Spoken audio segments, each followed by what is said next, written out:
All right, welcome back to the listener's commentary on the letter of Jude. In this recording, we're going to be looking at the large middle section of the letter, Jude 5 through 16. In verses 1 through 4, you have the typical greeting and salutations, and then you get a purpose statement for the letter. And the purpose statement is Jude is calling his original readers to contend earnestly for the faith, specifically against some who have sneaked into the church and who are telling people that God's grace means you can live however you want. So go ahead, indulge yourself. Well, to address this issue and to motivate his original readers to action, Jude now begins here in verse 5, the body of the letter, with a series of biblical examples which show God's judgment on unbelieving and disobedient persons. And so he's going to give three. The first example is the Israelites during the Exodus. Then he'll give the example of angels who sinned. And then he'll follow that up with an example of Sodom and Gomorrah. So in verse 5, we get the first of those three examples, the Israelites during the Exodus. Jude writes, "Now, I want to remind you, though you know everything once and for all, that the Lord, after saving a people out of the land of Egypt, subsequently destroyed those who did not believe." Notice the first line where he says, "I want to remind you." So Jude is writing a reminder, something that he says they already know, though you know everything once and for all. There is some variation in the textual traditions here on this verse, but this reading, though you know everything once and for all, is the best attested. And the idea is that they are familiar with what Jude is going to say. So it's not new information. It's a strong reminder of an important biblical truth. And the example he gives here is the example of Israel and the Exodus. And we should remember that story and call it to mind how God redeemed and rescued Israel out of the land of Egypt, and he did so with miracles and power, and he led them by his own presence. And yet, when it was time for them to enter into the land of promise, the vast majority of those spies who went into the land and did some reconnaissance work came back with a negative report, didn't believe they could actually enter into the land because there were giants in the land, and they did not trust God. And as a result, they had to live for 40 years as nomads in the desert until that unbelieving generation had died off. And that's the example that Jude really is calling to mind here. And notice the way Jude has worded it. He says that how the Lord, after saving a people out of the land of Egypt, so notice that, saved people, he destroyed those who didn't believe. And what Jude is wanting us to see is that being saved must be followed up with being faithful, continuing to believe and be loyal to. And so we must continue to believe and live like it. That's the point of this example for his original readers, and then by extension to us. Now, the next two verses is one sentence that includes the next two examples, the example of the angels who sinned and the example of Sodom and Gomorrah, all put together in one long verse. So verses 6 and 7 reads like this: "And angels who did not keep their own domain, but abandoned their proper dwelling place, these he has kept in eternal restraints under darkness for the judgment of the great day. Just as Sodom and Gomorrah and the cities around them, since they in the same way as these angels indulged in sexual perversion and went after strange flesh, are exhibited as an example in undergoing the punishment of eternal fire." So, one long sentence with the next two examples. And the first example is the example of angels who sinned. Angels who did not keep their own domain, but abandoned their proper dwelling place. And this is probably, not 100% certain, but it's probably an allusion to the strange story in Genesis chapter 6, verses 1 through 4. According to Jewish tradition, represented in books like the book of 1st Enoch, the book of Jubilees, those angels there in Genesis 6 are spiritual beings who sinned by taking on human form and having sex with human women for themselves. That's that seems to be what Genesis 6 is talking about, and certainly there was a well-known Jewish tradition that was popular in Jude's day about that story, understanding it that way. And notice in the flow of this long sentence that the sin of these angels was indulging in sexual perversion. Well, that seems to be what's going on in Genesis chapter 6, 1 through 4. So it's a strange story there, but this is the way the Jews of Jude's day understood it, and it's one important way to read that text, probably the most likely reading of that text. The problem with these angels is they didn't keep their own domain and they abandoned their proper abode. In other words, they didn't stay to the purpose God gave them, that is their domain, their sphere of influence, in the spiritual realm, their proper abode or dwelling. So these angels crossed boundaries and did something that was completely inappropriate and completely against what God intended for them in their rebellion against God. And Jude says that as a result, God has imprisoned them until the final day of judgment. So once they were serving in the light of God, now they suffer waiting for judgment in utter and complete darkness. That's the contrast. That's the example. And so they had all this position. They had all this status. They were created to serve God, and yet they abandoned all of that. And as a result, they now are under eternal restraints in darkness. The second example that shows up in this sentence is the example of Sodom and Gomorrah. You can read that story in Genesis chapter 19. Notice what Jude says about that in verse 7, just as Sodom and Gomorrah. So Sodom and Gomorrah, their issue and the angels' issue are similar. They're just like each other, just like Sodom and Gomorrah and the cities around them, since they in the same way as these, and the translators here have supplied these angels because these is pointing back to the first example. So the issue of Sodom and Gomorrah and the issue of the angels are similar. What's the issue? Well, they indulged in sexual perversion and went after strange flesh. In the case of the angels, it was angels going after human flesh. In the case of Sodom and Gomorrah, Jude seems to mean that the men of the city wanted to gang rape the two angels who showed up in the city, and they thought were mere men. And so they themselves are judged, and Jude says they're judged, but not only judged, they are judged and set forth as an example in undergoing the punishment of eternal fire. What does it mean by eternal fire? Well, probably because of Jude's point in using the illustration. Jude uses that phrase eternal fire here because he's using it to point forward to the final judgment. Eternal judgment, eternal condemnation. And so they're exhibited in undergoing the punishment of eternal fire. Fire from eternity, fire from heaven, a kind of proto-example of eternal judgment. Then, what Jude does in the following verse is he applies these examples by saying the false teachers that are afflicting the churches and the Christians that Jude is writing to, well, those false teachers are like these three examples. It's the same with them.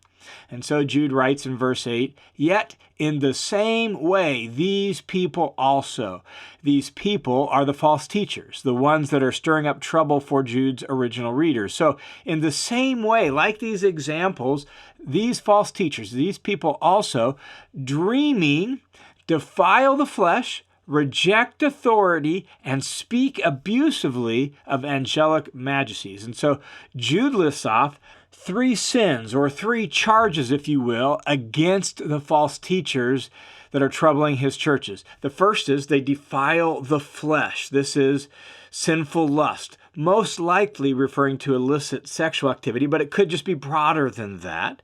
The second charge against them is they reject authority. They're rebellious, just like the angels, just like Sodom and Gomorrah, right?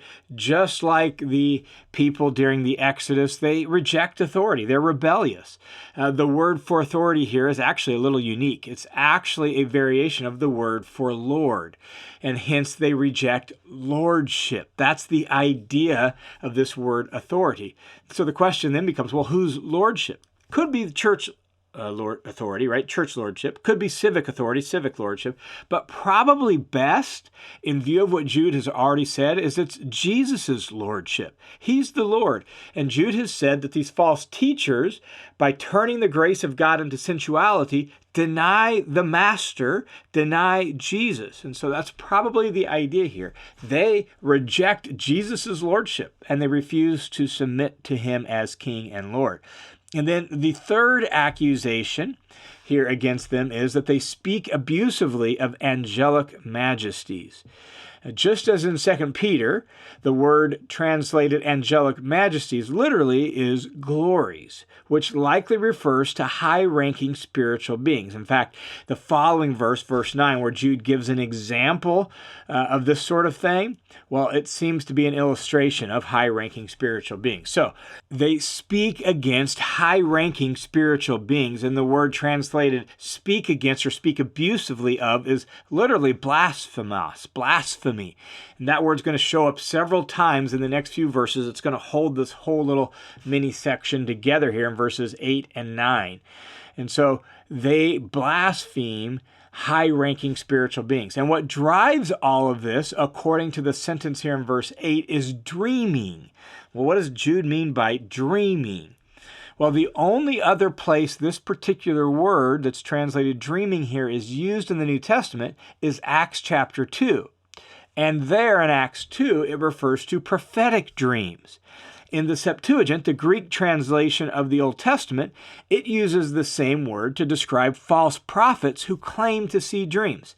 So that seems to be the idea here. These teachers are being linked with false prophets who claim visionary experiences, but then do these three things. They defile the flesh, reject authority, and blaspheme high-ranking spiritual beings. And so their life and their lifestyle negates their prophetic claim. That's the idea.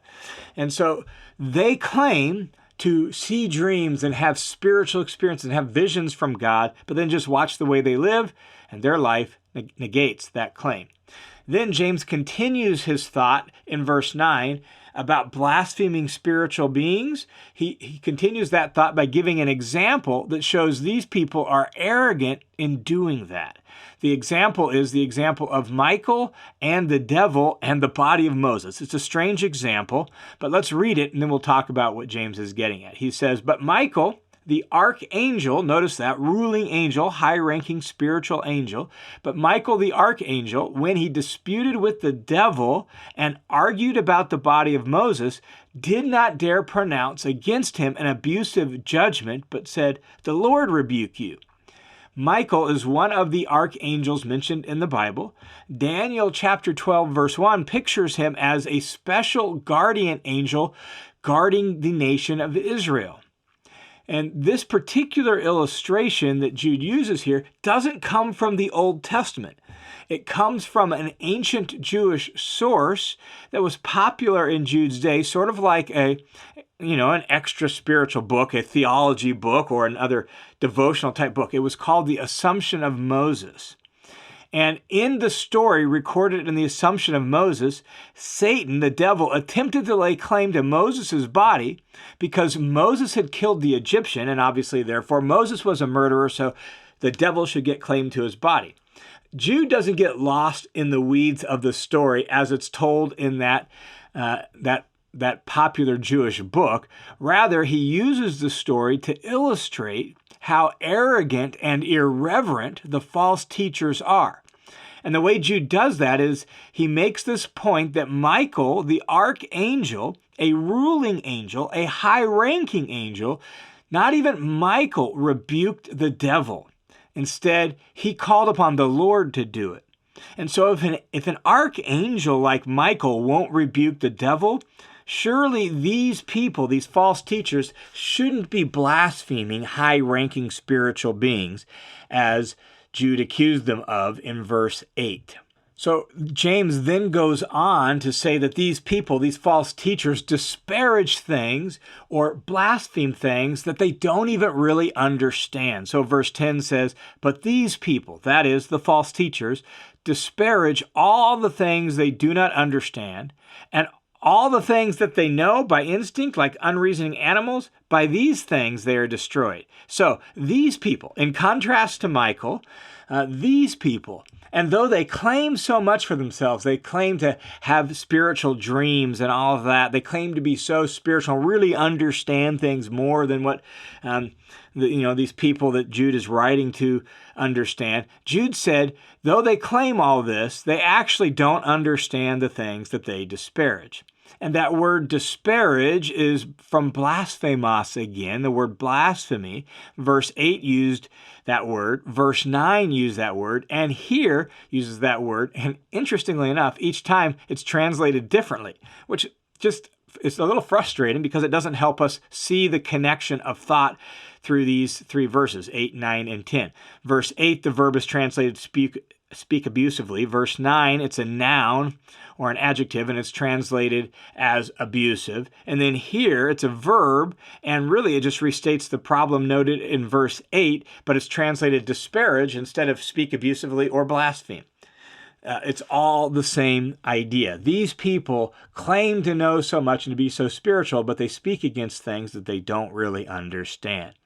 Now, the second half of the verse says, all the things that they know by instinct, like unreasoning animals, by these things they are destroyed. And this phrase is a little awkward or challenging just because it hangs there at the end of the sentence without any clear connection to the first half of the sentence.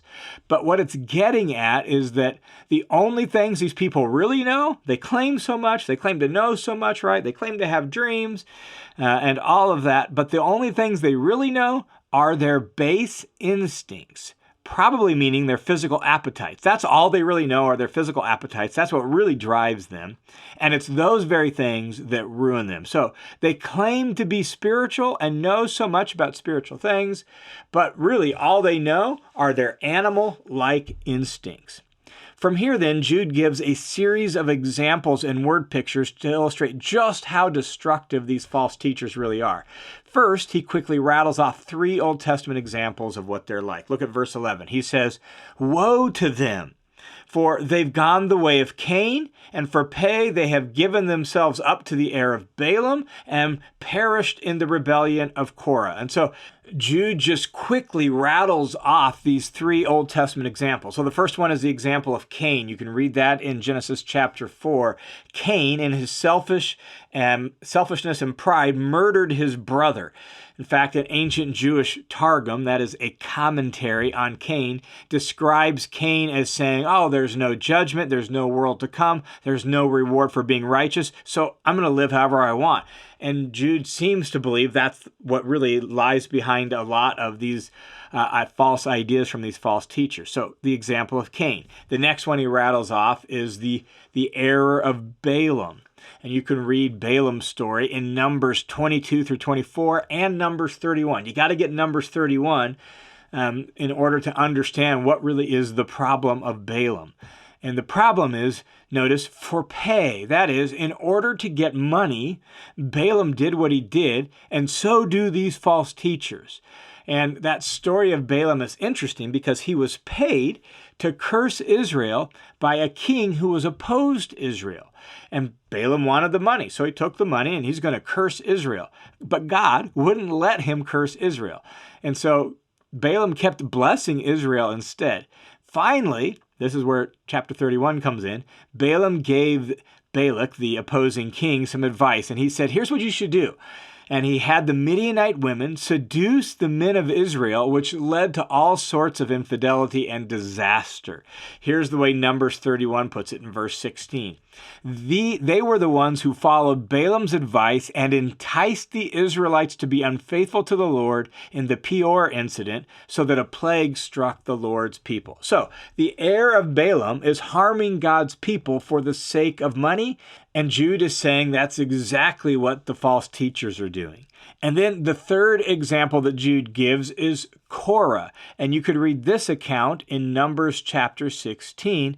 They, the sons of Korah, rebelled against Moses and Aaron, and they led others astray. And so too, Jude says that these false teachers are doing the same thing. They are leading a rebellion against God and his leaders, the apostles, and they lead people astray. And guess what? Just like the sons of Korah perished, well, these false teachers will perish as well.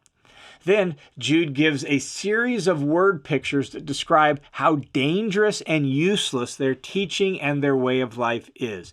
Verse 12, Jude writes, "These are the ones who are hidden reefs in your love feast when they feast with you without fear."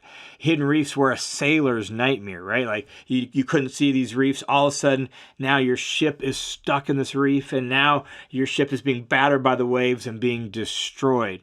And Jude says these false teachers are like hidden reefs in your love feast. That is, when the church gathered together and they ate their meal together and we're going to celebrate the Lord's Supper together. These false teachers, as James said up front, have crept in unnoticed, and so they're hidden amongst you, and they're tripping people up and destroying people just like a hidden reef does in the waves. Next, Jude says, they are like shepherds caring only for themselves. That is literally shepherding themselves. So really, they aren't interested in caring for the sheep. And this really follows up the eating together image by saying these people only really care about their own interest, making sure they themselves are cared for. Jude then says they are clouds without water carried along by the winds. They promise much, but they give nothing. They are empty and valueless. We might say they're full of hot air. Jude goes on and says they are autumn trees without fruit, doubly dead, uprooted. Autumn was the harvest season in the Middle East. It's the season for gathering olives from the trees or gathering other fruit from other fruit trees. It was a time to be celebrating all that God had provided and all that the farmer had worked for. A whole season of growth, in other words. And these false teachers, they've got nothing to show for it. They're doubly dead, and that's probably because they are now uprooted, twice dead. They had no fruit, so they're dead in that sense, and then they're dug up and uprooted and gotten rid of. They're dead again, doubly dead. And so they're autumn trees without fruit. They are wild waves of the sea, churning up their own shameful deeds like dirty foam. And the idea is that the lives of these ungodly false teachers resemble raging tides. They're out of control, and all they do is litter the shore with refuse. That's the idea. They are wandering stars for whom the gloom of darkness has been reserved forever. This phrase, wandering stars, literally is the word, the English word planet comes from, planetai, and it means a wanderer. And it likely refers to planets, not stars, because planetary movement seemed so unpredictable to the ancients. They just hadn't quite figured out how they worked. So they would appear for a bit, lit up, and then all of a sudden they would go dark, and no one quite knew why. And that's the idea of this gloom of darkness here, reserved forever. So the ultimate fate of these false teachers is darkness, indeed the gloom of darkness. Then in the next verse, Jude quotes another popular Jewish book, the book of 1 Enoch, that spoke about how God would judge all the ungodly. Verse 14 and 15 reads like this: "It was also about these people that Enoch in the 7th generation from Adam prophesied, saying, 'Behold, the Lord has come with many thousands of his holy ones to execute judgment upon all and to convict all the ungodly of their ungodly deeds which they have done in an ungodly way, and of all the harsh things which ungodly sinners have spoken against him.'" This is from 1 Enoch chapter 1, verse 9. It's not a biblical book, and it wasn't viewed as scripture by first century Jews, but it was popular and read. So Jude quotes a well-known book to support his point, like preachers often do. And in the Old Testament, Enoch was the descendant of Seth, and he is described as one who walked with God. And here in this quote from 1 Enoch, we have a description of judgment.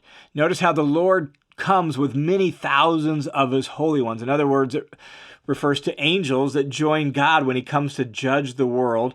And the specific focus here is the conviction of the ungodly. I'm sure you heard the repetition of the word ungodly as we read this passage. God is coming with many thousands of his holy ones to execute judgment upon all the ungodly people. And the point is that false teachers like those who are troubling Jude's original readers, those are the ones that are going to be judged by God for their ungodliness. Then Jude goes on in verse 16 to give one final description of these false teachers who are destined for judgment. Jude writes, "These are grumblers, finding fault, following after their own lust. They speak arrogantly, flattering people for the sake of gaining an advantage." And so Jude describes them as grumblers. The word means those who murmur behind the scenes, stirring people up against others, right? They're kind of in the background. Do you really think that? That's not really what that means. And they're stirring up trouble. That's the idea. It's to grumble against others.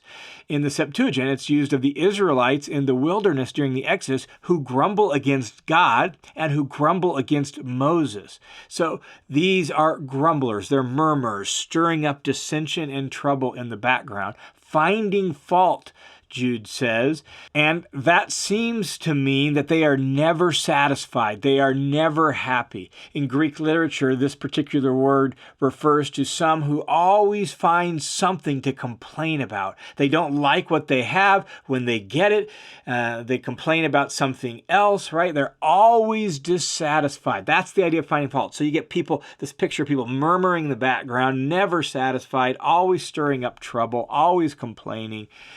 Always chasing after their own desires, Jude says. They have no self-control, no sense of duty or honor or responsibility. It's just a matter of getting more and more and more of whatever they want. And then they flatter others to get ahead, to get what they want. Not a pretty picture of these false teachers, but that's the way Jude describes them. And with that, the large body of the letter of Jude is over. Jude has described and called out these false teachers for his original audience and for us. And so before we leave this section, let's just take a second and offer a couple reflections on what Jude has said. The first reflection is something we, I think, in our day and age need to make sure we don't minimize or forget, and that is the reality of false teaching and of ungodly influencers. False teachers didn't only exist in Jude's day. They have been an ever-present threat to God's people throughout history. There are different types, but we should pay attention to what Jude has said about them so that we can at least recognize some of the tendencies of false teachers. They claim the name of Jesus. They participate in the love feast. That is, they participate in church. They say spiritual sounding things and claim to really know how spiritual things work. But they live immoral lives. They are greedy and self-serving. They are destructive and empty and valueless. And so just because somebody claims to really know spiritual things, just because they go to church and they say spiritual sounding things, doesn't mean that they're actually teaching the truth. And we need to be aware of that. And we need to be willing to look at people's lives in total. And if we see an immoral, greedy, godless life, well, we probably have a problem here with this person and their teaching. And so we must know the truth. We must help new and young believers know the truth so that we can protect people from foolish, false ideas. The second reflection, I think, that is worth offering out of this section is just the reality of judgment. There is a day of accountability. There is a day of judgment. We will all stand before the judgment seat of Christ. People will be held accountable for their behavior and be repaid for how they live their lives. And those of us who follow Jesus, we need to take that seriously, that there is a final day, a day of judgment, when God's going to sort out really who is his people, who were faithful to him, and who were not.